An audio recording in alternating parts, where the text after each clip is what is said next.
Ram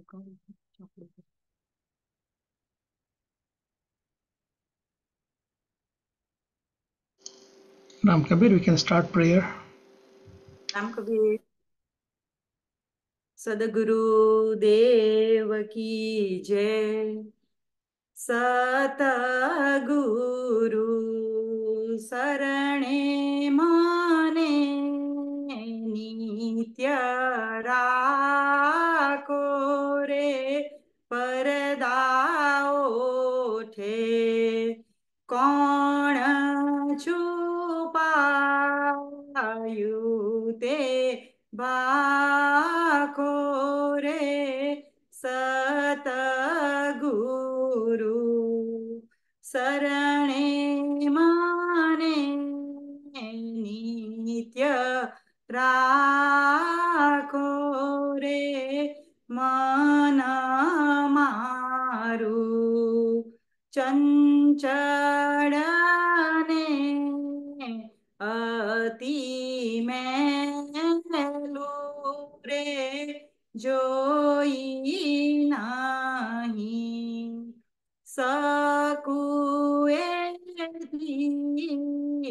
ધોઈ નાખો રે સતગુરુ શરણે માને નિત્ય રાખો રે હું તો પંખી ઉડી શકું નહીં ઊંચે રે મૃદુ મારી થાકી ગઈ હવે પાંખો રે સતગુરુ શરણે માને નિત્ય રાખો રે ફોગટ ફેરો જો જો હવે નહીં જાય રે કૃપા કરી એટલી કાળજી રાખો રે સતગુરુ શરણે માને નિત્ય રાખો રે પરદાઓ ઠે કોણ છુપાયું તે બાખો રે સતગુરુ સદગુરુ દેવ કી જય। રામ કબીર। રામ કબીર સૌને ઓમ શ્રી કબીરાય નમઃ। શ્રી રામકબીર ભક્ત સમાજ ઓફ યુએસએ અને વતી આપ સૌનું આ કબીર વિઝડમમાં સ્વાગત કરું છું અને પ્રથમ દક્ષાબેન પંકજભાઈ પરમારથી ભક્ત કપૂરા દઠાલ ટેક્સાસ વેલી એમનો આભાર માનીએ કે એમણે આ સુંદર ભજન પ્રાર્થના દ્વારા આપણે વાતાવરણ મંગલમય બનાવ્યું, ભક્તિમય બનાવ્યું અને તેને માટે એમનો ખાસ સમાજ આભાર માને છે। તો થેન્ક યુ વેરી મચ દક્ષાબેન, આવી રીતે આવતા રહ્યું અને તમારો ભજન દ્વારા વાતાવરણ મંગલમય બનાવતા રહો। તો મિત્રો, શાને માટે આપણે પ્રાર્થનાથી શરૂઆત કરીએ છીએ તો એક કહી દઉં કે આપણે ઘણીવાર ભાગમભાગ કરતા હો, ચાલો કબીર વિઝડમ શરૂ થવાનું, કબીર વિઝડમ શરૂ થવાનું એમ કહીને આપણું શરીર તો આવી જાય છે પરંતુ મન આપણું ભાગમભાગ કરતું હોય છે। તો તે વખતે કોઈ પણ સત્સંગ કે કાર્યક્રમ કરતી વખતે આવા કે જ્યાં આપણે જાગૃત અને હોશ જગાવવાનો છે, જાગૃતતા લાવવાની છે, ત્યાં આપણે એક ભક્તિમય મંગલમય વાતાવરણ કરવા માટે અને આપણા મનને સ્થિર કરવા માટે ખાસ. અને પછી મન સ્થિર થાય, શરીર એક જગ્યાએ બેસી તો ગયેલું જ હોય, મન સ્થિર થાય અને પછી હૃદયના દ્વાર ખોલવા માંડે, ત્યારે જે આજે દક્ષાબેને ભજન ગાયું કે ભાઈ પડદાની પાછળ કોણ છુપાયું છે એને ભાખો એમ. સદગુરુ આપણને કહે છે કે કબીર સાહેબની સાખી છે કે હૃદયા ભીતર આરસી મુખ દેખા નહીં જાય, મુખ તો તબ દીખે જબ દિલ કી દુવિધા જાય. તો તે છે કે ઘૂંઘટ કે પટ ખોલ તો હે પિયા મિલેંગે, એ બધા અનેક અનેક સાખીઓ દ્વારા આપણા સદગુરુ આપણને કહે છે કે તારી અંદર જે છે પરમ તત્વ એને તું ઓળખ, એને તું જાણ, એની સાથે એ કોણ છે. કારણ કે એના વગર મનુષ્યનું જીવન જો 70, 80, 90 વર્ષ, 100 વર્ષ જતું રહેવાનું હોય આ પૃથ્વી પરની મુસાફરી, તો આપણે એક ચૂકી ગયા દાવ એમ. અને અનેક વાર ચૂકી જઈએ છીએ, આપણા શાસ્ત્રો કહે છે, તો આપણે આ ચૂકી નથી જવો. તો એટલા માટે મંગળમય પ્રાર્થનાથી શરૂ કર્યું. આપણે શરીર એક જગ્યાએ, મન એ સ્થિર થયું, હૃદયના દ્વાર ખોલી અને આજે આપણે સત્સંગમાં સૌ રવિવારે જોડાઈએ છીએ. તો આપણા અંદર જાગૃતતા આવે અને જાગ્રત રહીએ એક વ્યક્તિ હ્યુમન તરીકે. શરીરમાં તો આપણે જે છુપાયો છે એનું પણ આપણે ધ્યાન ધરીએ. તો મિત્રો, આપણી પાસે જે સદગુરુ કહે છે કે જ્યું તિલ માહી તિલ હે, જ્યું ચકમક મેં આગી, તેરા સાઈ તુજ મેં જાગ શકે તો જાગી. તો આપણે એ જે સાઈ આપણે જે છે આપણી અંદર છુપાયેલો, તેને કેવી રીતે આપણે જાગરણ લાવીએ? તો અનેક માર્ગો છે. જે રીતે ભક્તિ માર્ગ છે, ભક્તિ માર્ગથી આપણે મન સુધી, હૃદય સુધી, અને જે એક કહેવાય છે કે મિરર છે આપણી અંદર, એ મિરર જે ઝાંખો થઈ ગયો, એના પર ધૂળ ચોંટી ગઈ હોય છે. જે રીતે આપણે કોઈ રિસેપ્શનમાં કે સારા પ્રસંગો જવાના હોય ને રેડી થઈએ ત્યારે મિરરમાં જોઈએ, તો મિરર જેટલો ચોખ્ખો એટલું પ્રતિબિંબ ચોખ્ખું આપણને દેખાય. આપણી વાળ કેવા છે, કપડાં કેવા છે, અને શણગાર કેવો છે, સ્ત્રી બહેનો માટે તો ખાસ વધારે ઇમ્પોર્ટન્ટ. તો એ આપણે જો મિરર જેટલો ચોખ્ખો હોય તેટલું જ પ્રતિબિંબ ચોખ્ખું. તો આંતરિક માટે પણ એ જ સદગુરુ કહે છે કે તમારા અંદરનો મિરર એટલો સાફ કરો કે જે તમારું અસલી સ્વરૂપ છે તે તેવું ને જેવું છે તેવું દેખાય. તો એ અંતરનો જે મિરરને સાફ કરવા માટે અનેક માર્ગો છે. ભક્તિ માર્ગ છે, જ્ઞાન માર્ગ છે, પછી કર્મ માર્ગ છે, ધ્યાન માર્ગ છે. તો આપણે એ બધા માર્ગો દ્વારા કયો માર્ગ આપણે માટે અનુચિત છે એ માર્ગ આપણે જાણી જવો જોઈએ. અને એ માર્ગમાં પછી આપણે જઈએ તો જે રીતે આપણે કેમ પાણી જોઈતું હોય તો એક જ જગ્યાએ તમે પછી કૂવો ખોદો, 5-5 ફૂટે કૂવો ખોદવાથી કંઈ મળતું નથી, પણ જો 50-100 ફૂટ ઊંડો તમે કૂવો ખોદો તો પાણી મળે. તે જ રીતે એક માર્ગ આપણે ચૂઝ કરી લેવાનો. એ આપણે આપણી પોતાની નેચર છે, આપણું કેવું છે પ્યાસ, અને આપણે માટે કયો માર્ગ છે એમ.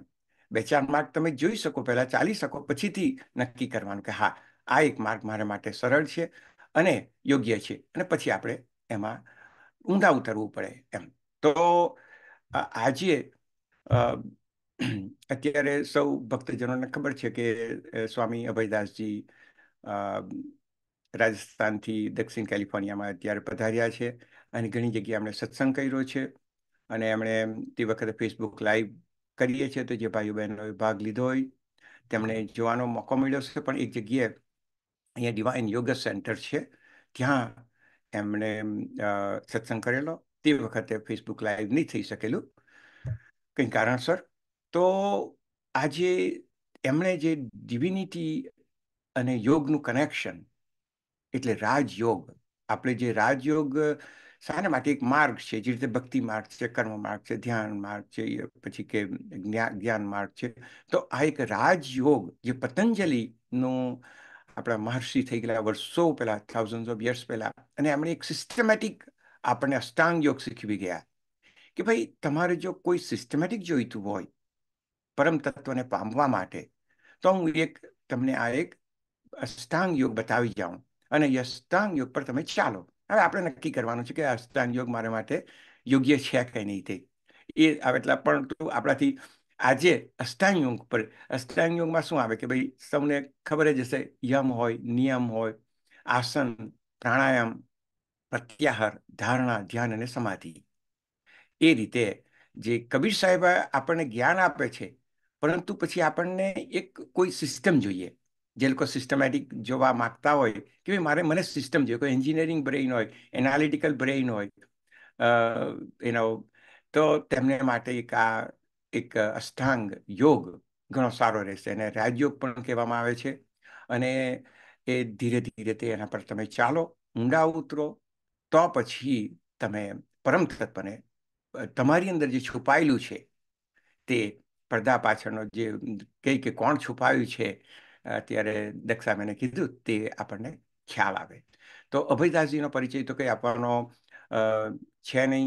એમનો જે વિડીયો રેકોર્ડિંગ એ હેમંતભાઈ રામભાઈ ભક્તે કરેલું ત્યાં જે ડિવાઇન યોગ સેન્ટરમાં ગઈને, તો તેમણે એ જે સત્સંગનો વિડીયો આજે પ્રેઝન્ટ આપણે કરીશું. અભયદાસજી પોતે વ્યસ્ત છે આજે બીજો એક કાર્યક્રમમાં. તો સૌ આપણે મળી અને જોઈએ કે એમણે જે સત્સંગ કરેલો એ શું છે, અને રાજયોગ કે એના પરથી આપણને ખ્યાલ આવે. તો હું આજે શેર કરું. હેમંતભાઈના સૌજન્યથી આપણને આ વિડીયો મળ્યો છે. તો લેટ અસ ઓલ એન્જોય.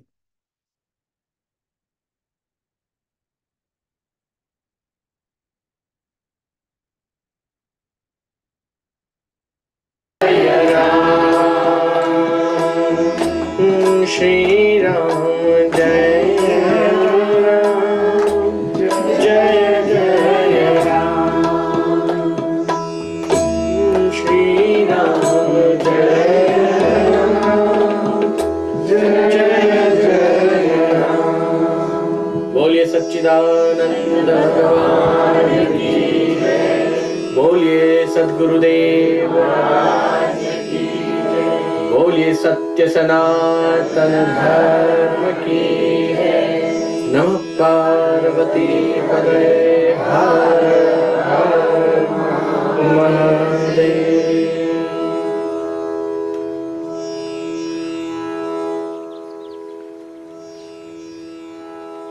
परम दयालु, परम कृपालु, परम ब्रह्म परमात्मा,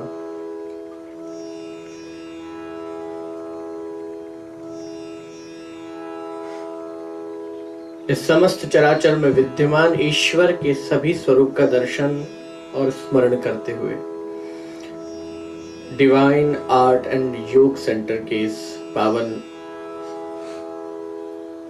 सभा भवन में हरि शरणागति में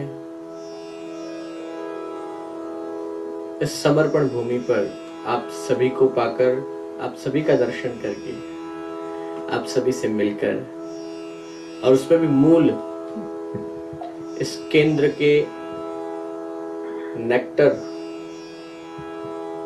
जिनके कारण ये सब कुछ फला फूला है, इनका भी मेरा और मेरा भी इनका प्रथम भेंट. लेकिन इनकी तेजस्विता, धैर्यता, गंभीरता और स्वीकार्यता, बाकी तलवार पे तलवार टिकती नहीं है, गोली पे गोली कभी नहीं टिकती. पर ये संतत्व की परिभाषा है कि स्वीकार्यता. और जब ये प्रस्ताव रखा गया होगा, प्रफुल्ल भाई आज इतनी तैयारी करके आए थे, लिख करके लाए थे मेरे बारे में, मुझे इसकी जानकारी भी नहीं थी. किसी परिचय की आवश्यकता नहीं है, साधु हूं वही बहुत है. लेकिन जब प्रफुल्ल भाई ने यहाँ पर यह प्रस्तावना रखी होगी कि स्वामी जी हमारे गुरुदेव आएंगे भारत से, तो यहाँ हम भी चाहते हैं उनको लेके आना. तो इनके संतत्व की परिभाषा देखिए, साधु क्या है? स्वीकार करने वाले. और इन्होंने अपने संतत्व का परिचय इसी भाव से दे दिया था जब मुझे बताया गया कि 2 संन्यास को प्राप्त हुई साध्वी माताएं यहाँ पर विराजती हैं. और उन्होंने ये होते हुए मैंने इनसे पूछा कि are you okay with that, कि वो, और आर यू श्योर कि अपने सेंटर में वो मुझे क्यों बुला रहे हैं, मतलब एक्सेप्ट कर रहे हैं. ये बहुत कम होता है. बहुत कम दिखाई पड़ता है। तो नहीं नहीं स्वामी जी वो तो बहुत खुश है। मुझे उसी समय पता चल गया था कि मैं वास्तव में संत के पास जा रहा हूँ, संत तत्व के पास जा रहा हूँ जो स्वीकार करने वाले लोग हैं। बाकी ज्ञान की जहाँ पर प्रधानता होती है ना, तो एक ज्ञान पे दूसरा ज्ञान टिकता ही नहीं है। अगर ज्ञान मूल है तो, ज्ञान प्रायोरिटी में है तो, और जब उसमें एक भाव ये निहित हो जाता है कि मेरा ज्ञान, फिर दूसरे संत को कोई कैसे स्वीकार कर सकता है। और यही विशेषता है संतों की, और ये सिर्फ सनातन धर्म में ही संभव है कि हमारे यहाँ पर संतों के समागम को भी महत्वपूर्ण बताया गया है। संत समागम हरि कथा तुलसी दुर्लभ दोय। तुलसीदास जी ने स्पष्ट कह दिया कि संतों का मिलना और ईश्वर की सच्चर्चा ये दोनों बहुत ही दुर्लभ है।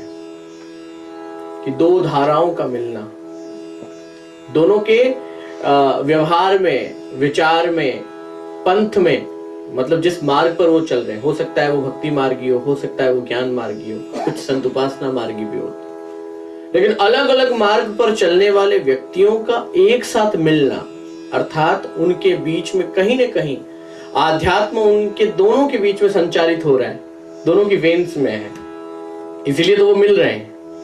तो दो संतों का मिलना और उसमें भी हरि चर्चा सत्संग श्रवण करने का सौभाग्य मिलना, ये दुर्लभ है। ये कभी कभार होता है, सदियों में एक बार होता है। तुलसीदास जी ने अगर ऐसा कहा है तो इसके पीछे के तत्व को उन्होंने जनाया और जाना होगा। डिवाइनिटी एंड योग बहुत बारीक सा और बहुत ही प्रमुख दोनों के बीच में संबंध है। योग की बात करेंगे तो योग सामान्य रूप से योग शरीर को, मन को और उसके बाद अंतोगत्वा आत्मा तक पहुंचने के हेतु की जाने वाली प्रक्रियाएं हैं। पहले इसमें शरीर को साधा जाता है, फिर मन को साधा जाता है और फिर आत्मज्ञान को प्राप्त किया जाता है कि आत्मा क्या है, हु एम आई। वहां की यात्रा, पहुंचने तक की यात्रा योग से प्रारंभ होती है। अब आप कहेंगे महाराज जी हम तो डायरेक्ट ही आत्मा वाला ही ले लेते हैं काम, क्यों बीच में योग ज्ञान और इन सब चक्कर में पड़े, सीधा आत्मज्ञान की ओर ही बढ़ते हैं। तो ऐसे में समस्या ये आएगी, योग का आश्रय लोगे तो टिल योर लास्ट ब्रेथ आप आत्मज्ञान को प्राप्त करने में किसी प्रकार की शारीरिक कष्ट से बचे रहोगे।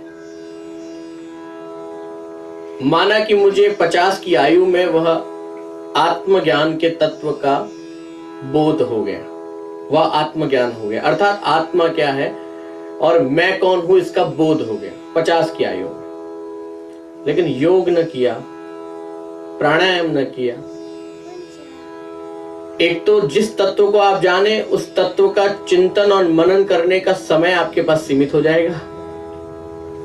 दूसरा, आप आध्यात्म की परम स्थिति जितना खोजते जाओगे उतना चरम तक पहुंचते जाओगे।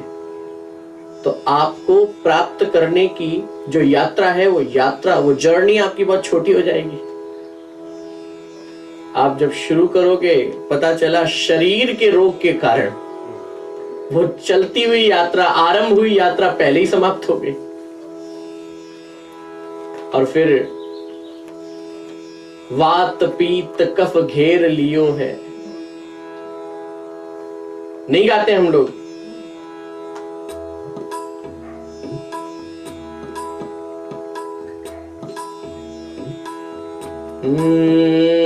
जन्म तेरो बातों में बीत गयो रे, तूने कबहू न कृष्ण कहो रे।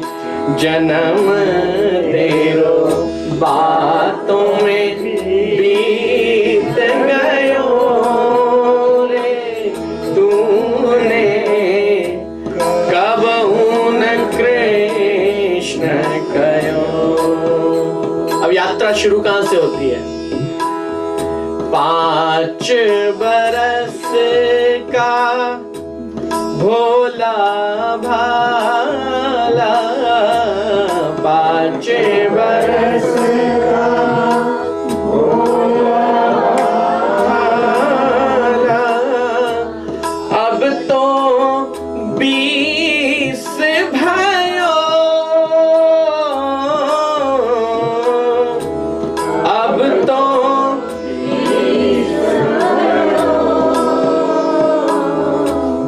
मगर 25 माया खातिर, मगर 25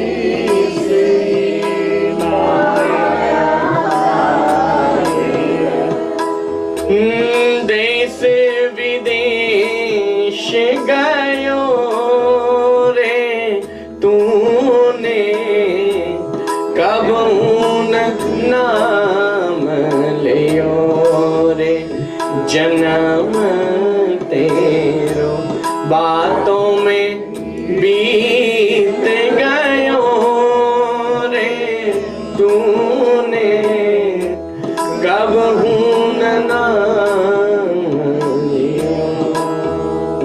अब अगला स्टेप, चलो देश विदेश चले गए, अब क्या? 30 बरस की अब मति उपजी, 30 बरस की अब मति उपजी, लोग बड़े नित नयो,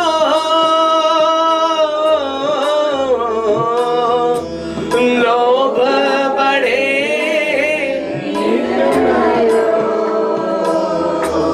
माया जोड़ी लाख करोड़ी, माया जोड़ी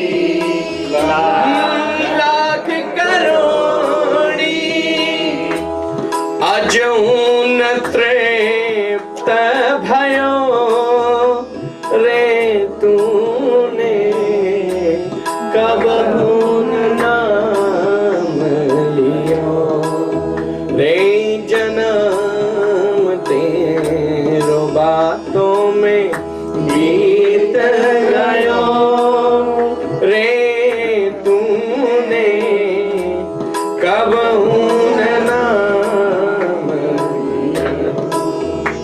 अब वृद्ध भयो तब आलस उपजो, वृद्ध भयो तब आलस, इसलिए योग की जरूरत है। वृद्ध भयो जब आलस उपजो, कफनीत कंठ भयो, कफनीत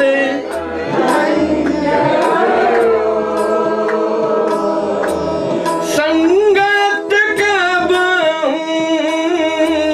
तूने कीनी, संगत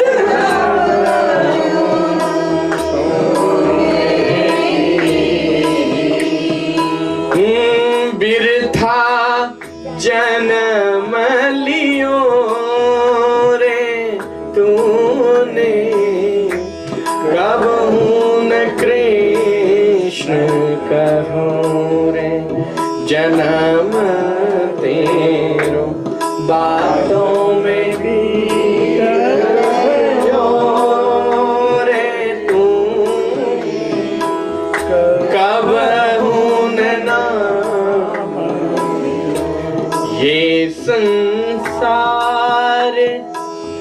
मतलब का लोभी, ये संसार मतलब का लोभी, झूठो ठाठ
प्रॉब्लम इज दैट कि हमने सब कुछ कर लिया लेकिन योग कभी नहीं आरंभ किया। चर्चा करवा लो, खूब सत्संग करवा लो, आपको जो अच्छा लगे, मन को जो अच्छा लगे वो सारे कार्य करवा लो, लेकिन हमने योग कभी नहीं किया। इसे सबसे पहले योग, इस पूरी प्रक्रिया में योग को सबसे प्रथम में रखा गया है। सबसे पहले तन को, और इस बात को कई संतों ने, कई ऋषियों ने कहा, उसमें कबीर ने भी कहा। कबीर ने भी जब ध्यान की बात करते हैं तो कबीर कहते हैं कि तन थिर, मन थिर, वचन थिर। सबसे पहले उन्होंने कहा तन को स्थिर करना सीखो। और बिना योग कैसे संभव है? योग क्या है? विभिन्न विभिन्न प्रकार के आसन, फिर कहते हैं मन थिर, मन को स्थिर करने के लिए प्राणायाम। कौन कौन करते हैं योग यहां पर? कौन सा वाला योग? भी कई प्रकार से, कर्म योग है, भक्ति योग है, राज योग है। कौन सा योग करते हो? सारे करते हैं। आपको पता है ये सारे करने वाले को गुजराती में खिचड़ी बोलते हैं। कहीं हम खिचड़ी तो नहीं बना रहे? ये तय करना आवश्यक है। मैं आनंद के लिए बोला, मैं आपकी बात को काट नहीं रहा। बहुत अच्छी बात है कि हम सब चीजों पर ध्यान दें। राजयोग, शारीरिक योग से बाहर निकलो। राजयोग, राजयोग की जब बात आती है ना, तब महर्षि पतंजलि को याद किया जाता है। महर्षि पतंजलि ने कौन से योग की स्थापना की थी? अष्टांग। आप में से कोई अष्टांग योग जानता है पूरे? एक दो लोग जानते हैं। हाँ, नहीं, वो तो बिल्कुल सिखाते ही होंगे। उनकी तरफ मत इशारा करो, अपना बताओ। मैं आपसे पूछ रहा हूँ इसलिए। हाँ, जब सीखते हैं तब हमें उन सारी चीजों का ज्ञान होना बहुत आवश्यक है। एक एक चीज को बारीकी से हमें जानना। भाई जी जानते हैं, मैं भी जानता हूँ, ये भी जानते हैं। जब इनको मैंने शुरू में अभी पहली बार सुना, मेरा दिल खुश हो गया। इनको सुनने के बाद या इनकी ज्ञान के बाद मुझे वैसे कुछ बोलने की आवश्यकता नहीं है। अभी मैं जो कुछ भी बोल रहा हूँ ये सिर्फ बोनस है। मेन तो इन्होंने सारा बोल दिया। वही चीज मैं भी बोलता, अगर ये नहीं बोलते तो वो सारी यात्राएं मैं बताता। वो मुख्य बातें तो इन्होंने कह ही दी है। और इनके ये सारे जो 10 मिनट का, 12 मिनट का, 15 मिनट का था ना, मैं सच बताऊं, इन्होंने वो बोलते वक्त न किसी पंथ की बात की, न किसी संप्रदाय की बात की, न ईश्वर के किसी स्वरूप की बात की, न शिव की बात की, न राम की बात की, न कृष्ण की बात की, न नानक की बात की, न मीरा की बात की, न कबीर की बात की, न तुलसी की बात की, न सूरदास की बात की। किसी को कॉट नहीं किया, लेकिन कही वही जो उन सब ने कही। सबका निचोड़ कह दिया इन्होंने 15 मिनट में। और मेरी दृष्टि में she is almost there, about to reach. और हो सकता है कि ये उस परम शक्ति के पास भी हो। वो मैं जब चर्चा करूंगा तो और ज्यादा मैं इनके करीब आ पाऊंगा। लेकिन ये लगभग उसके पास है, जिसको पाने के लिए हम सब लोग दौड़े हुए हैं। इनको सुन करके तो यही लगा। आप सबका लक्ष्य, आप सबका आदर्श जो है ना, आपके सामने, आपके बीच ही होते हैं। हम संत भी इसी लक्ष्य की ओर बढ़े हुए हैं, जिस लक्ष्य की और आप सब बढ़े हुए हैं। तो क्या अंतर है आप में और हम में? कोई अंतर नहीं। वैसे विशेष शारीरिक अंतर तो ढूंढना भी मत। Physically there is no difference. कपड़े वाइज छोटा मोटा हो सकता है कि हमारा फैशन सेम है, आपका फैशन चेंज होता रहता है। कभी येलो, कभी ग्रीन, कभी पीला, कभी नीला, कभी हरा, कभी। और आजकल तो मैं गुजरातियों के बीच हूं ना, तो गुजरातियों के कीर्तन वाला जो प्रोसीजर है ना, उसको देख के तो बड़ा आनंद आता है। क्या फैशनेबल है। जब मंदिर में इकट्ठा होती है ना सारी माता, सारी ग्रीन कलर की एक साड़ियां पहन के आए। कीर्तन फेस्ट, ये भी एक फेस्टिवल हो गया। अच्छी बात है, अगर आपको ये करने में आनंद आता, उसके सहारे ही से, उसके बहाने ही से कुछ तो शुरू हुआ। क्यों माता जी? अच्छा है, शुरुआत के लिए अच्छा है, बाद में तो छूट जाएगा। सच्ची में छूट जाएगा। कपड़े, घर, परिवार, व्यवस्था बहुत भारी पड़ जाएगा बाद में, तो फिर सब छूट जाएगा। और छोड़ने की कोई सीमा नहीं है, फिर छूटते छूटते इतना छूट जाएगा आप स्वयं को छोड़ना चाहेंगे। यही तो मुक्ति होना है। जब छोड़ते छोड़ते आप इस स्थिति में पहुंच जाएंगे कि मैं स्वयं को भी छोड़ दूं, यही तो मुक्ति है। कहां ढूंढ रहे हो आप? क्या समझते हो मुक्ति का मतलब? एक प्लेस जहां पर अप्सराएं होंगी, सफेद कपड़ा पहनेंगी, हाथ में अमृत का कलश लेके आएंगी और कहेंगी सोने की इस थाली में, कटोरे में आप भी पियो, अपने पड़ोसी को पिलाओ, हमको भी पिलाओ। इन कल्पनाओं की, इस इमेजिनेशन के इस स्वर्ग से, इमेजिनेशन की इस मुक्ति से, इमेजिनेशन के इस मोक्ष से बाहर निकल जाओ, जो माता जी ने पहले ही कहा। तो योग की आवश्यकता है, उसमें पहले तो शरीर के योग की आवश्यकता है, फिर अब मन की ओर बढ़ो, अर्थात अंतर योग की बात करते हैं। और जब बाहरी योग से आप अंतर योग में पहुंचोगे तो फिर योग में राजयोग है,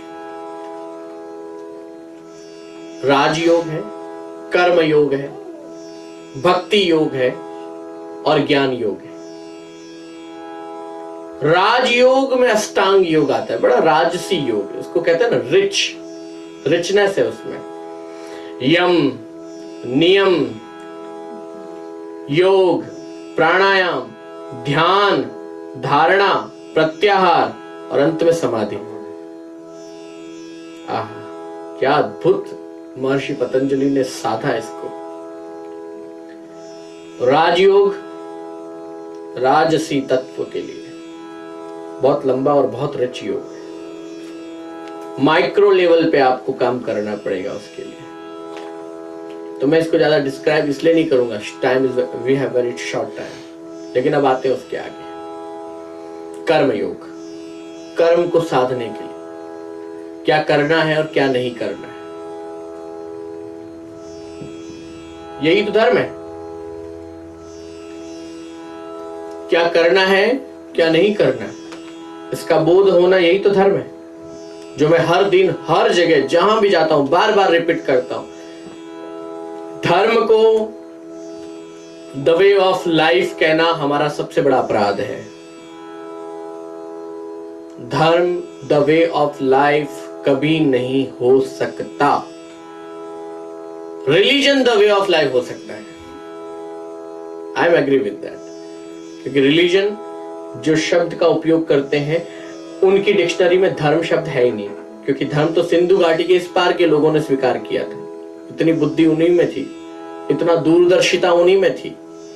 मैं यहां पर क्षेत्रवाद नहीं फैला रहा कि सिंधु रिवर के इस साइड के लोग सबसे बेहतरीन क्यों हैं। उसके लिए ज्योग्राफिकली आपको थोड़ी और रिसर्च डीपली करनी पड़ेगी, और वो अगर चाहिए तो वो भी मैं बता देता हूं। क्योंकि सिंधु रिवर के इस तरह का ये जो छोटा सा ट्रायंगल है ना, जिसे हम भारत कहते हैं, एकमात्र दुनिया की ये जगह है जहां पर 6 नहीं 12 प्रकार की ऋतु है। 6 प्रमुख ऋतुओं की भी सब ऋतुएं हैं, सीजन्स के सब सीजन्स हैं। 12 प्रकार की ऋतुएं जिस भूमि पर हैं, और उन 12 की 12 ऋतुओं में एक चीज कॉमन है, दैट इज सन। सूर्य सभी ऋतुओं में है। उष्मा, एनर्जी, शरीर को जो सबसे ज्यादा चाहिए, जो शरीर के लिए अवेकनिंग के लिए, एनलाइटमेंट के लिए जिसकी सबसे ज्यादा आवश्यकता है, वो प्रकृति ने उसी भूमि को दिया है। इसलिए इतना डीपली माइक्रो लेवल पर इतना धर्म को, अध्यात्म को और दुनिया के सभी प्रकार के साइंस को वहां के लोगों ने सबसे बारीकी से जाना। अब आप कहोगे यहां पर क्या नुकसान है महाराज? तो भयंकर गर्मी के समय में भी आप देखिए यहाँ ठंड कितनी है। अभी तो फिर भी कुछ नहीं, आप आइसलैंड वालों से पूछिए, आप नॉर्वे वालों से पूछिए, आप नॉर्दर्न जो यूरोप है उनसे पूछिए, आप कनाडा वालों से पूछिए। साल में 8 महीने सोचना तो दूर की बात, बिस्तर से बाहर निकलने का मन नहीं करता उनका। वहां पर उनका दोष नहीं है, उस भूमि का भी तो दोष है, उस जगह का भी तो दोष है। वो जगह ही आपको तैयार नहीं कर रही इतना सोचने के लिए। इसलिए भारत ही एक ऐसी भूमि है, इस क्षेत्र के लोगों ने इसको बहुत बारीकी से समझा कि धर्म जो है वो रिलीजन नहीं हो सकता। रिलीजन में be the way of life, like Christianity, Islam हो सकता है, क्या करना है, कैसे खाना है, कैसे बीतना है, कैसे जीना है, क्या किस तरह से चलना है, फंडामेंटल्स उन्होंने क्रिएट किए। They have own rules and regulations. Sanatan Dharma rules and regulation तक बंधा हुआ नहीं है। अगर होता तो हर घर में आध्यात्म को, हर घर में पूजा पाठ की, हर घर में धर्म को जानने की अलग विधा है। और हो सकता है कि मैंने गुरु से जो सीखा उसमें उद्यम करने के बाद, उद्यम मतलब उसमें और विकास करने के बाद, उसमें और ज्यादा खोजने के बाद वो कुछ और भी हो सकता है।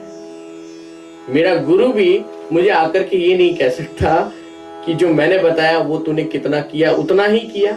अगर आपने उससे अधिक किया तो वो खुश होगा, वो आपसे नाराज नहीं होगा, क्योंकि आपने उद्यम किया। तो ये फ्रीडम सिर्फ सनातन धर्म में। इसलिए मैं कहता हूं कि सनातन धर्म को जो है द वे ऑफ लाइफ जब तक कहोगे तब तक आप इस धर्म को समझ नहीं पाओगे। अब आप कहोगे महाराज सनातन धर्म क्या है? पहले तो धर्म की परिभाषा को समझ लो, फिर मैं राजयोग, कर्म योग और वहां पे पहुंचता हूं। धर्म की परिभाषा में सिंपल सी डेफिनेशन है, धर्म का मतलब है धार्यति इति धर्म, सिंपल सा अर्थ, जो धारण करने योग्य है वो धर्म है। अंग्रेजी में एक शब्द आता है धारण करने योग्य वस्तुओं का बोध, इसे कहते हैं इंग्लिश में सेंस ऑफ ड्यूटी। क्या? सेंस ऑफ ड्यूटी, कर्तव्य बोध। जिसको भी अपना कर्तव्य बोध है वो धर्म पथ पर है, वो धार्मिक है। जिसको अपना कर्तव्य बोध नहीं है वो अधार्मिक है, वो धर्म के पथ पर। अब इसको एक्सटर्नल 5 एलिमेंट्स से जोड़ लो या इंटरनल 5 एलिमेंट्स से जोड़ लो। एक्सटर्नली अगर आप 5 एलिमेंट्स को डैमेज करते हो, इट मींस यू आर अधार्मिक। उसके फ्लो को तोड़ते हो, उसे आप किसी न किसी तरीके से भी खराब करते हो। जैसा कि आपने पहले कहा कि प्रकृति का आनंद लो भाई, पहाड़ों का, नदी का, जल का, अग्नि का, वायु का, सबका आनंद लो, इसे डैमेज मत करो। सेल्फिश होकर के सिर्फ स्वयं के बारे में सोच करके स्वयं की सहजता को, खुद के कंफर्टनेस को बनाने के लिए आपने जो प्रकृति का कबाड़ा किया है, ये सब अधर्म है। अब इंटरनली चले जाए, इंटरनल साइड, पंच महाभूत। इन पंच महाभूतों को एज इट इज, जो की त्यों धर दीनी चदरिया झीनी रे जीनी, जैसा कबीर भी कहते हैं कि मैंने तो इस, क्योंकि कबीर को चाहने वाले काफी लोग मुझे दिख रहे हैं, इसलिए मैं यही बात आदि गुरु शंकराचार्य ने भी कही, निर्वाण शतकम में कही, आप किसी में भी ढूंढ सकते। यही बात तुलसी ने रुद्राष्टकम में भी कही, नमामि शमीशान निर्वाण रूपम। इंटरनली जब हम पंच महाभूत को बिना जाने, बिना इसको साधे, इसे बिना इसको जैसा हमें प्राप्त हुआ वैसा छोड़े, जो हम इसके साथ खिलवाड़ करते हैं। कबीर ने तो कहा कि मुझे जैसे ये मिले ना, मैंने ऐसे कैसे इसको सही सलामत वापस रख दिया, अर्थात मैंने इसको डैमेज नहीं होने दिया। और डैमेज कंट्रोल करने का तरीका योग। जो बाहर पंच महाभूत देख रहे हैं, मतलब पंच तत्व से ये बनी हुई प्रकृति देख रहे हैं, इसे नुकसान पहुंचाना ये भी धर्म है। और जो जिस पंच महाभूत से ये जीव बना है, या जिस पंच महाभूत से ये सारे जीव बने, मनुष्य के अलावा भी जितने प्राणी बने, इन सब को भी नुकसान पहुंचाना अधर्म है। ये सिंपल सी डेफिनेशन को हमने कितना ज्यादा खराब कर दिया। न कभी जानने की कोशिश की, न कभी गहराई से समझने की कोशिश की, उसको इतना वर्स्ट कर दिया, उलझा दिया बड़े बड़े पन्नों में, किताबों में। बहुत कम लोग हैं जो संवाद की इस परंपरा को ढूंढ करके इतना सहजता से 12 मिनट में समझा रहे हैं। You guys so blessed. You have Baijis here and ये माता जी यहां पर है। कितनी बड़ी बात है, जिन्होंने ये तो इनके डिसाइपल हैं, इनके शिष्य हैं, उन्होंने भी उस मर्म को जान लिया। सोचिए वो किस स्थिति में होंगे, वहां से ये स्थिति डिलीवर होके यहाँ पहुंचे और यहां से आप तक आगे तक बढ़ रही है, और हम उलझे हुए हैं। हम अपने ज्ञान को, अपने आप को, अपने गुरु को, अपने भगवान को श्रेष्ठ बनाने की दौड़ में, अलग अलग पंथ और संप्रदायों में हम इतने बंधे हुए हैं कि अपने संप्रदाय को श्रेष्ठ करने में इतनी गंदगी फैला रहे हैं कि धर्म और आध्यात्म के मूल से हटते जा रहे हैं। जिस आध्यात्म और जिस धर्म को, जैसा कि मैं रोज कहता हूं, मंदिर जाने का विषय क्या, हम जाते हैं मंदिर में घुसते हैं। क्यों बनाया मंदिर? भाई जी ने ये क्यों रखा हुआ है यहाँ पे? यहां आकर के आप डेली का हिसाब दे सको भाई। और डेली आने के लिए इसलिए कहा जाता है कि रोज का हिसाब करोगे तो इजी रहेगा लाइफ में, नहीं तो महीने का एक साथ इकट्ठा करोगे कर ही नहीं पाओगे। आप जब काम पे जाते हो, जॉब पे जाते हो, रोज का हिसाब रोज करते हो कि नहीं करते? क्या किया क्या नहीं किया। घर नहीं करते हो तो ऑफिस में जाकर एक सर्टेन टाइम पे तो आपने दिन भर में क्या किया उसका हिसाब किसी को तो देना होगा, चाहे आपको बॉस को देना होगा। कुछ भी करते होंगे, वॉट एवर यू डिड, जो भी करते होंगे। क्यों करते हैं? क्योंकि अगर हम इसी हिसाब को महीने में, 2 महीने में, 6 महीने में, साल में करेंगे, हिसाब होगा ही नहीं। फंस जाओगे, उलझ जाओगे, कंफ्यूजन क्रिएट होगा। उसके स्पेशल किसी उसके जो हेड है, प्रोफेसर है, उसको ढूंढना पड़ेगा, उसकी मदद लेनी पड़ेगी, फिर भी नहीं सुलझेगा, कई ऊर्जाएं लगेंगी। क्यों करते हो ऐसा? इसीलिए तो मंदिर बनाया। रोज इसके सामने आकर, ईश्वरीय शक्ति के सामने आकर, जो आनंद रूप है, सच्चिदानंद रूप आया। ईश्वर क्या है? आनंद ही तो है, और क्या है? और आप ईश्वर को किस में ढूंढ रहे हो? हाँ, वो शिव स्वरूप है, वो स्वभाव के अनुरूप शिवत्व स्वभाव वाले शिव की तरफ बढ़ेंगे, राम के स्वभाव वाले राम की तरफ बढ़ेंगे, कृष्ण के स्वभाव के अनुरूप कृष्ण मार्गी कृष्ण की ओर बढ़ेंगे। बनाए अलग अलग स्वरूप है, लेकिन इन सभी के मध्य कॉमन चीज है कि ये सब आनंद स्वरूपी है। मंदिर बनाने का कॉन्सेप्ट क्या? उस परम शक्ति के सामने बैठ करके हम बिलीफ का कन्वर्सेशन, संवाद की धारा क्या होगी? विश्वास की। उस विश्वास को हम तार में पिरो करके फिर हम ईश्वर के सामने क्या करेंगे? अगर मैंने अच्छा काम किया दिन भर में, उसके लिए प्रे करेंगे, भगवान हे परम शक्ति, हे आनंद स्वरूप ईश्वर, मैं भी सुख रूप हूं, मैं भी आनंद हूं, लेकिन मुझसे गलती हुई। जो गलती हुई उसका सेल्फ रिग्रेशन, कि ये रिपीट ना। और जो अच्छा किया वो भगवान निरंतर होता रहे, बिना ये सोच के कि मैं कर रहा हूं। इसलिए तो मंदिर बना, इसलिए इनके सामने आकर के हम रोज बैठते हैं, इसलिए वो ढांचा बनाया गया।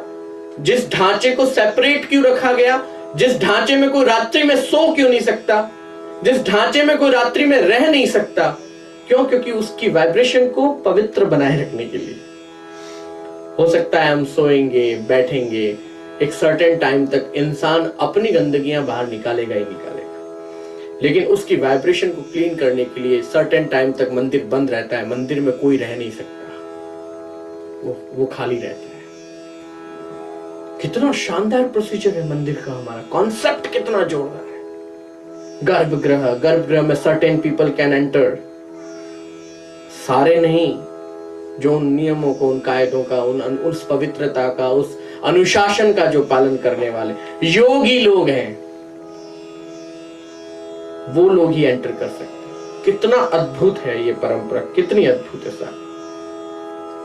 इसलिए मैं कहता हूं कि मंदिर की परंपरा, धर्म की परंपरा, अध्यात्म की परंपरा को साधारण रूप में जानो। ये ज्यादा कॉन्फ्लिक्ट क्रिएट मत करो, इसे ज्यादा कठिन मत बनाओ। और माता जी ने जो बड़ी सहजता से हंसते हंसते बहुत स्ट्रेट फॉरवर्ड तरीके से सारी बातें बता दी। मैंने मेरी जिंदगी में इतनी नीट एंड क्लीन विचारधारा के साथ अपने पक्ष को रखने वाली कोई आत्मा नहीं देखी जो आज देखी है। मुझे बहुत अच्छा लगा ये सब। क्या मैं अध्यात्म के गहराई में नहीं हूं? मैं भी हूं, लेकिन मैं अभी भी खोज रहा हूं। और हो सकता है कि 28 वर्ष के अनुभव में यही कर सकता हूं। आयु भी तो एक सीमा होती है, निश्चित आयु तक निश्चित खोज ही हो सकती है, और कुछ खोज जो है ना समय के साथ पूरी होती है। आज मेरे अनुभव यहां तक है, कल कुछ और होंगे। मैं तो कभी जो आज कह रहा हूं उसकी गारंटी भी नहीं लेता कि जो आज कह रहा हूं वो कल भी कहूंगा। मैं धोखेबाज आदमी, मुझ पे विश्वास मत करना, क्योंकि मैं आत्मा हूं। शरीर मुझसे कुछ भी बुलवा सकता है, जो मेरे आज के व्यवहार हैं, आज के अनुभव है, वो मुझसे बुलवा रहा है। कल मेरी आत्मा जो है कुछ और अनुभूति करेगी, और मेरा व्यवहार और मेरे शब्द कुछ और भी हो सकते हैं। मैं धोखेबाज हूं, मतलब ये शरीर माया है, ये माया कुछ भी करवा सकती है। मेरे जैसे आप सभी हैं। मैं खुद भी साफ सुथरे अध्यात्म को प्रस्तुत करना और साफ सुथरे अध्यात्म को पहुंचाने वाले व्यक्ति। मुझे जब मेरे नाम के साथ जब जोड़ा जाता है कि स्वामी जी कथाकार हैं, स्वामी जी वो है वो, मुझे ज्यादा आनंद नहीं आता इन सब चीजों में ना। मैं भी इसी जनरेशन में जन्मा हुआ एक बालक हूं जो गलत चीजें पचा नहीं सकता, और इसलिए कहता हूं धर्म का अध्यात्म का ढोंग करना बंद कर दें।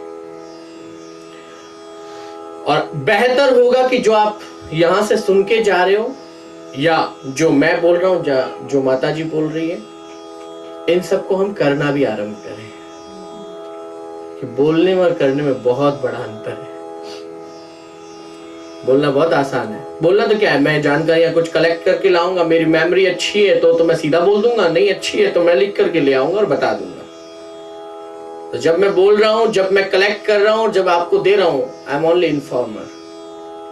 मैं सिर्फ इन्फॉर्म कर रहा हूं, आपको सूचना देने वाला डिलीवरी बॉय हूं अभी उस वक्त। मैं सिर्फ डिलीवरी दे रहा हूं, लेकिन मैं स्वयं इन चीजों को जब तक नहीं करूंगा, इसलिए आप सबसे निवेदन है, यहां आते हो, डिवाइन आर्ट एंड योग सेंटर की सफलता इसी में होगी। महाअवतार स्वामी जी का तस्वीर मैंने देखा, महाअवतार बाबा जी का स्वरूप आपके सामने है, जो डिवाइनिटी और योग, इसके कनेक्शन को अगर एक साथ देखना तो वहीं देख लीजिए आप। शरीर भी सदा है, तन भी सदा है, मन भी सदा, उनके मुख की तरफ देखिए, मन भी सदा है, तन मन, तन स्थिर, मन स्थिर, वचन स्थिर, मुख बंद है। कुछ उपदेश देते हुए नहीं दिख रहे हैं वो मौन है। वेद की पहली ऋचा ऋग्वेद की, मौन हो जा। अगर तू समझ गया, नहीं समझा तो मत मौन होना। तो जो लोग बोल रहे हैं ना, लाइक इंक्लूडिंग मी, अभी भी नहीं समझे, क्योंकि अभी मैं प्रचारक के रूप में हूं ना। जिस दिन मैं भी प्रचारक हूं, यह तत्व निकल जाएगा, उस दिन मैं भी मौन हो जाऊंगा, और उस दिन मैं आप लोगों के बीच नहीं होऊंगा, मैं अपने स्पेस पे होऊंगा। उसके लिए जैसा इन्होंने कहा, किसी गुफा की जरूरत नहीं, किसी पहाड़ की जरूरत नहीं, किसी नदी के तट की जरूरत नहीं। मैं जहां भी हूं तो प्रकृति के मध्य ही। मैं प्रकृति के बीच स्वयं की प्रकृति को जान करके मौन हो जाऊंगा। यह आध्यात्म है।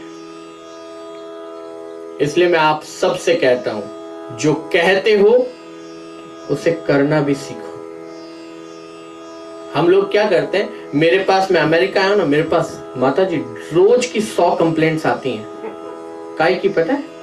कहीं जाता हूं कि महाराज हमारे बच्चे ऐसे हैं, दूसरा महाराज जी हमारी युवा पीढ़ी का क्या होगा, 30, अरे वो आपसे ज्यादा धार्मिक है, ऐसी बात कर रहे हो साहब। खाने और पीने से और किसी व्यवस्था से धर्म का और अध्यात्म का कोई लेना देना नहीं है। वैसे आप उन्हें मत चैलेंज करो कि वो क्या खा रहे हैं, क्या पी रहे हैं, क्या कर रहे हैं। कम से कम वो आनंद को अपने तरह से जी तो रहे हैं, ढोंग तो नहीं कर रहे आपकी तरह आनंद में होने का, जो ढोंग आप करते हो, जो दिखावा आप करते हो आनंद में होने का। मंदिर जाना एक फैशन है, पता है क्यों है? क्योंकि मेरे बच्चे क्या सोचेंगे कि बुढ़ापे में मैं मंदिर भी नहीं जा रही, इसलिए मंदिर जाते हो। वो परंपरा क्रिएट करने के लिए, वो दिखाने के लिए। सच है, ज्यादा सच बोलूंगा तो पचा ही नहीं पाओगे। हम जाते, माता जी मैं आप दोनों में, ये तो मेरी माएँ हैं दोनों परम, ये भी सन्यास के मार्ग पर, मैं भी उसी, मैं कोई गृहस्थ कथावाचक नहीं हूँ जो मुझे मेरे परिवार के लिए यहाँ आकर डॉलर्स मांगने या मैं कोई फंड रेजिंग के लिए, मैं क्लियर कर दूं, मैंने बचपन से लेके आज तक किसी प्रकार की कोई फंड रेजिंग आज तक नहीं की है, मुझे आवश्यकता ही नहीं पड़ी। अमेरिका भी आता हूँ, यहाँ भी आता हूँ, इंग्लैंड भी जाता हूँ, स्वयं की व्यवस्था से आता हूँ, स्वयं की व्यवस्था से जाता हूँ। सिर्फ यहाँ पर ट्रांसपोर्टेशन की जरूरत होती है, उसमें आप लोग मेरी मदद कर देते हैं। मेरा विचार बिकाऊ नहीं है। और मैं जब भी यहाँ आता हूं, मुझे ये लोग इसी नाम से जानते हैं कि कड़वा बोलने वाले महाराज आ गए। मेरी भाषा और आपके बच्चों की भाषा में कोई अंतर नहीं होगा, ये मैं लिख के दे दूं। उनके सवाल भी जेन्युइन है, उनके सामने कोई फिल्टर वाला ऑप्शन नहीं है, उनकी आंखें साफ है। वो आपसे पूछते हैं कि जो आप करते हो क्या मुझे एक्सप्लेन कर सकते हो? एक्सप्लेनेशन आपके पास नहीं है ना, इसलिए आप कहते हो कि हमारे बच्चे धार्मिक नहीं है। जिस दिन आप एक्सप्लेन करना शुरू कर जाओगे, वो आप जैसे होने लग जाएंगे। मानता हूं कि आप लोगों ने कभी ये सवाल, कभी एक्सप्लेनेशन अपने बड़े बुजुर्गों से नहीं मांगी, क्योंकि तब तक हमारे यहाँ पर फेथ ही धर्म होता था कि जो कर रहे हैं वो हमें भी करना है, ये विश्वास है कि जो कर रहे हैं वो सही कर रहे होंगे। लेकिन युग के साथ व्यवस्थाओं में परिवर्तन आता है। अभी फेथ धर्म नहीं रहा, अब लॉजिक्स ही धर्म बन गया है। लॉजिक्स ढूंढो, फिर दो, पता करो, थोड़ी किताबें खोलो। जिन किताबों की पूजा करते हो पूजा ना करो तो भी अच्छा है, उनको खोल करके पढ़ लो। खाली तिलक करने से, उसको सामने रखने से क्या हो जाएगा? तो मैं इनको अप्रिशिएट करता हूं कि ये रोज यहाँ पर हर वीकेंड पे यहाँ गीता की क्लासेस आरंभ कर रही है, which is good, which is really appreciative. Everyone should join those sessions. और अपने बच्चों को मत घुसाना इसमें जबरदस्ती, उन्हें तो पहली सीढ़ी नहीं पता, उनको डायरेक्ट गीता मत पढ़ा देना। कृपा करना और मुझ पर भी आप लोग एहसान करना, खुद ज्वाइन करना, खुद समझना पहले। बच्चों पर फोर्स मत करो, उनकी मासूमियत को चैलेंज मत दो आप प्लीज। उनका नहीं दोष है कि वो अमेरिका में पैदा हुए, उनका नहीं दोष है कि उनके आसपास की परिस्थितियां जो है वो वैसे बन रहे हैं। उनका नहीं दोष है कि वो किसी गुरुकुल में पढ़े। उनका दोष ही ये है कि वो यहां पैदा हुए। उनका दोष ही ये है, अगर दोष ही मानना है उनमें, उनका दोष ये है कि उनके माँ बाप भारत छोड़ के यहां आ गए। उनका दोष ये है कि उन्हें पब्लिक स्कूल में ही पढ़ने का ऑप्शन है। There is no private gurukulas here, no gurukulas here. है भी तो you can't afford. मैं बहुत माइक्रो लेवल पे यहाँ पे हर चीजों को ऑब्जर्व कर रहा हूँ, जान रहा हूँ, पहचान रहा हूँ, देख रहा हूँ। खाली अपना सुनाने नहीं आया, मैं आपको भी खाली करने आया हूँ कि आप भी सुनाओ मुझे। क्योंकि इन्होंने जो बताया ना, गीता, इन्होंने शब्द का उपयोग लिया, लेकिन वो गीता नहीं, वो संवाद है। कितनी प्रकार की गीता इन्होंने बताई, कितने प्रकार के संवाद बताए। उद्धव गोपी संवाद, कृष्ण अर्जुन संवाद, कपिल देवहूति संवाद, एक बेटे का अपने मां से संवाद, मां को परम स्थिति तक पहुंचाने का जिम्मा जो कपिल महाराज ने लिया, बाल मुनि कपिल ने लिया। छोटे से थे वो, बहुत छोटे, 4 वर्ष की आयु में व्यासपीठ पर आसन होकर अपनी मां को मोक्ष तक पहुंचाना, क्योंकि उनकी मां मोह में बंधी हुई थी कि मेरा बेटा, उसको मोक्ष तक पहुंचाने का कार्य कपिल ने किया, उसके मोह का क्षरण करने का कार्य किया। इसलिए दोष सिर्फ इतना है कि वो यहां पर है, यहां की परिस्थिति में, अदरवाइज वो धार्मिक नहीं है, ये कहना हमारी सबसे बड़ी भूल है। आपके बच्चे करुणा है, उनके अंदर सत्यता है, इवन प्रेम की भी अच्छी परिभाषा को जानते हैं। हाँ, वो आपकी तरह मोह को नहीं जानते। और उनके प्रेम में और आपके मोह में एक ही अंतर है कि आप ये कहते कि मैं मेरे बेटे के बिना नहीं रह सकती, मैं मेरी बेटी के बिना कैसे रहूंगी, और वो आपके बिना रह सकते हैं क्योंकि वो आपसे प्यार करते हैं, मोह नहीं करते। जब उन्हें पता चलेगा कि उनका सेंस ऑफ ड्यूटी क्या है, उनका कर्तव्य क्या है आपके लिए, तब वो वहां होंगे।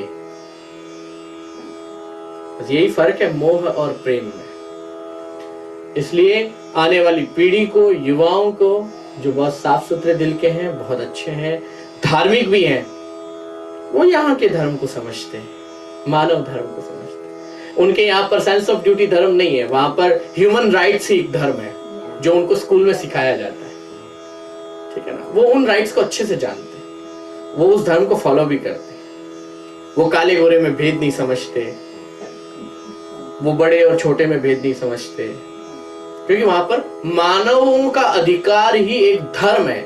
ये सो कॉल्ड ह्यूमन राइट्स ही यहाँ पर एक धर्म बना हुआ, विच इज एक प्लेटफॉर्म तक गुड, एक सही स्तर तक तो ये ठीक है, पर सनातन धर्म को जब हम जानने की और उसके अंदर गहराई में पहुंचते हैं तो फिर धर्म तो इससे कई गुना ऊपर है। लेकिन मानव अधिकारों की जब बात आती है, ये सनातन धर्म को इतने सालों से सनातन धर्म बोलने वाले लोग, आप लोगों की मैं बात कर रहा हूं, आप तो उस क्लास में भी 2 स्टेप पीछे हो। अभी तो आप लोगों से भी मैं पूछूं, ह्यूमन राइट्स का उपयोग आप घर में कितना कर पा रहे हो? हर दिन में 100 बार आप ह्यूमन राइट्स रूपी धर्म की भी हत्या करते हो जब आप अपना विचार थोपते हो। हमारे भारतीयों में एक बहुत बड़ी गंदी आदत है रूल करने की।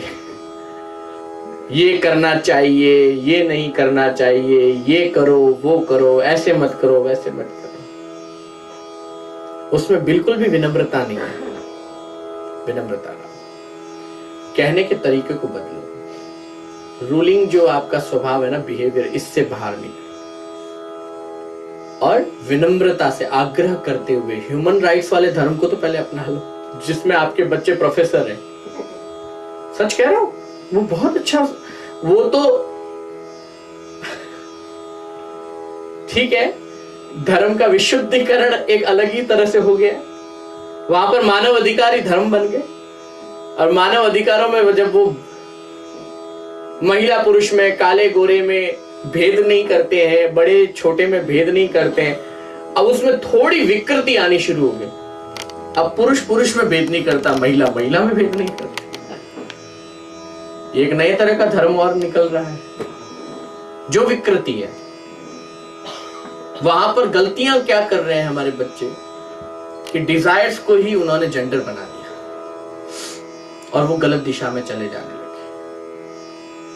वहां पर मैं भी उन युवाओं के साथ नहीं, क्योंकि आपका आकर्षण या आपके डिजायर ही आपके लिए जेंडर बन जाएगा, तो फिर आप तो प्रकृति के विरुद्ध जा रहे हैं।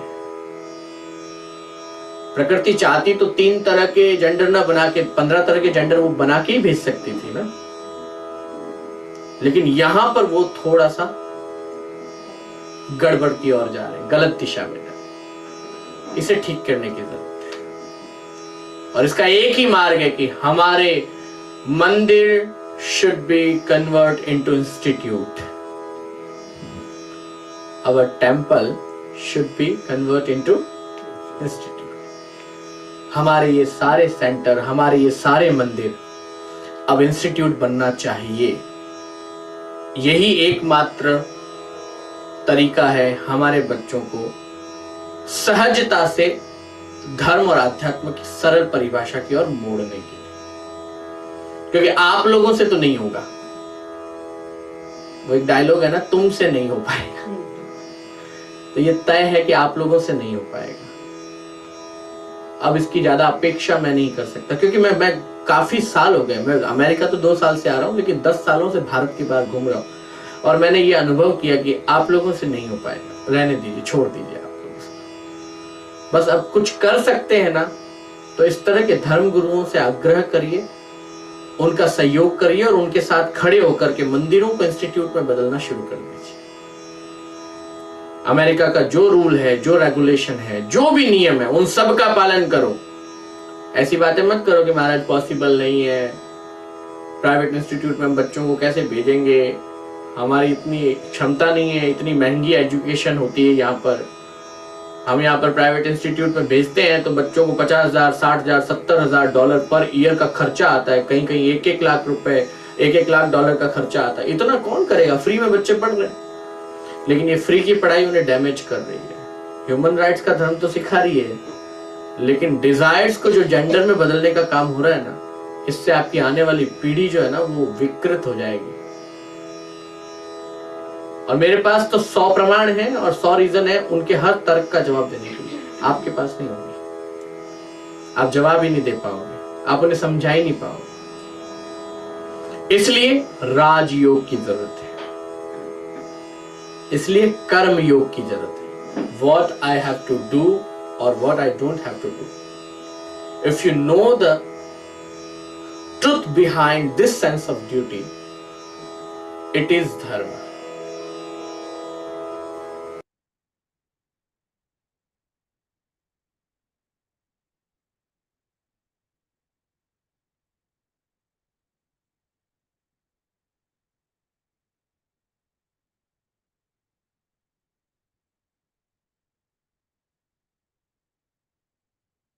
તમને રામ કબીર અભયદાસજીનો આજે પાર્ટ 1 સત્સંગ સાંભળો, આવતા અઠવાડિયે પાર્ટ 2। તો જે ભાઈઓ અને બહેનોને જે કંઈ આ સત્સંગમાંથી જાગૃતતા માટે મહર્ષિ પતંજલિ યોગ, જે અષ્ટાંગ યોગ છે, એમાંથી જે પણ તમને લાગ્યું, ગમ્યું હોય, તો એને આપણે જીવનમાં અપનાવવાની કોશિશ કરીએ। પોતપોતાનું યાત્રા છે, આ ઇન્ડિવિજ્યુઅલ જર્ની છે, તેમાં આપણે જોઈએ કે શું, કયો માર્ગ આપણે લેવો છે અને કયા માર્ગ પર ચાલવું છે।